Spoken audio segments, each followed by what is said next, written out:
Honey badger जंगल का एक खूंखार जीव है जो कि कोई भी लड़ाई जीत सकता है। लेकिन इसके साथ साथ लेपर्ड के बच्चे अफ्रीका के जंगल के सबसे आसान शिकारों में से एक है, जिसमें कोई भी जानवर इन बच्चों को आसानी से अपना शिकार बना लेता है, जिसकी वजह से लेपर्ड बहुत ही लंबे समय से इन हनी बैजर से चिढ़ते आ रहे हैं। मगर एक घटना के बाद ये सब कुछ बदल गया।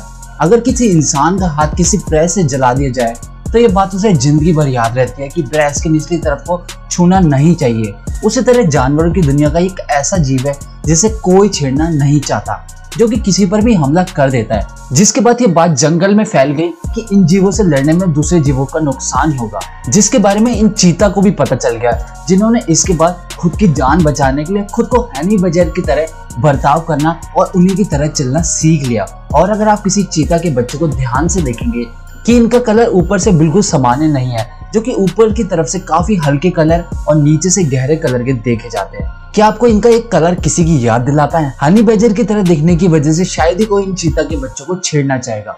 साथ साथ किसी चीता को हनी बैजर की तरह प्रिटेंड करने की वजह से शेरों से भी उन्हें नुकसान नहीं पहुंचता, जो कि इनके सबसे जानी दुश्मन कहलाते हैं। लेकिन सवाल उठता है, आखिर शेर इनका शिकार क्यों करते हैं? वजह है ये शेर जानते हैं कि एक जगह पे रहने के कारण जहाँ शिकार बहुत ही लिमिटेड है, वहाँ ये चीता अपनी तेज रफ्तार के कारण किसी भी शिकार को आसानी से पकड़ लेते हैं। और अगर शेर इन्हें पकड़ना भी चाहे तो चीता इनके हाथ कभी नहीं लगते, जिसका तोड़ निकालने के लिए शेर बड़े होने से पहले इन चीता के बच्चों को मार डालते हैं, पर इनको नहीं, जो कि बिल्कुल हनी बैजर जैसे ही दिखते हैं। लेकिन सवाल उठता है, ये फिर भी वयस्क चीता इनके साथ क्यों रहते हैं? चलिए शेरों को कंफ्यूज नहीं करते, मगर अगर एक वयस्क हनी बैजर की बात करें तो वह 20 इंच तक बड़ा होता है, वहीं ये 4 महीने का बच्चा भी 20 इंच तक बड़ा होता है। लेकिन सिर्फ एक ही चीज इन्हें एक दूसरे से अलग बनाती है, जो होती है इनकी पूंछ।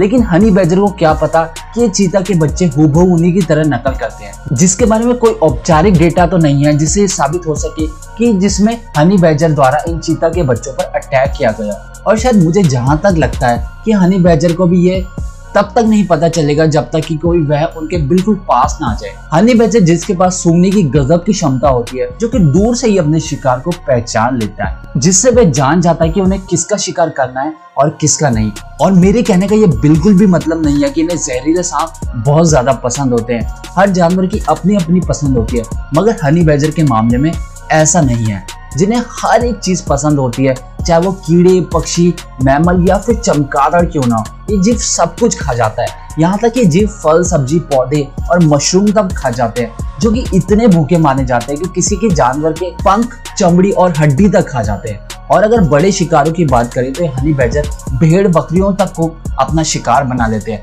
हाँ, वो चीता पर हमला नहीं करते, लेकिन कौन जाने कब इनका मूड बदल जाए। हालांकि यहाँ तक माना जाता है कि कभी कभी ये हनी बैजर इंसानों की लाशों तक को खा जाते हैं। लेकिन ये बात मायने नहीं रखती कि ये हनी बैजर के चीता का शिकार करे या ना करे।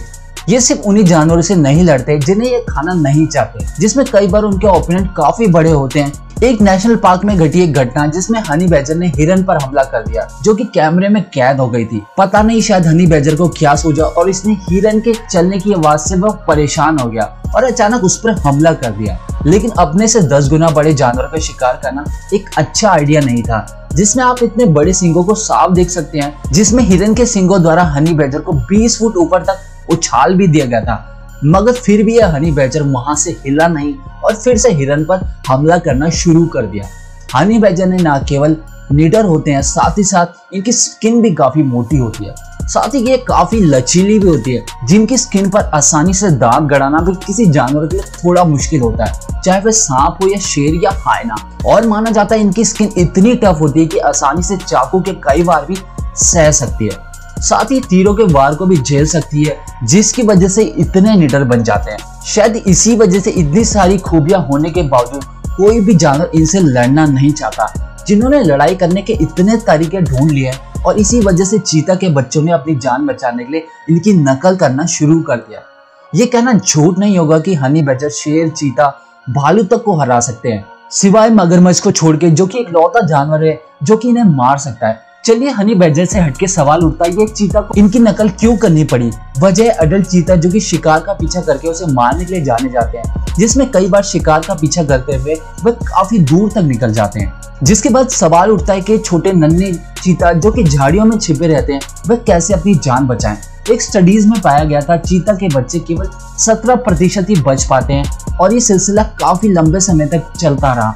लेकिन एक लंबे एवोल्यूशन के बाद इनके बच्चों के बालों में खास तरह का बदलाव देखने को मिला, जिसे देखकर आप भी मानेंगे ये बालों में कैमोफ्लेज के लिए बिल्कुल परफेक्ट है, जो कि सवाना जैसी जगह के लिए एकदम परफेक्ट है, जहां हर दूसरे कदम पर आपको एक हो जाते हैं। जिसमें सीधी सी बात है, अगर आप खुद को शिकारी से बचा नहीं सकते तो आपका मरना तय है, जो कि एक प्राकृतिक क्रिया है जिससे बचने के लिए हिरन अपने सींगों पर पेड़ और पत्तियां लटकाए रखता है, जिससे वह दुश्मनों से भी बचा रहता है और मादा को भी आकर्षित कर सकता है। उसी तरह के एक खास हिरन जो कि लोमड़ियों से बचने के लिए अपने बच्चों को लंबी लंबी झाड़ियों के बीच में छुपा देती है,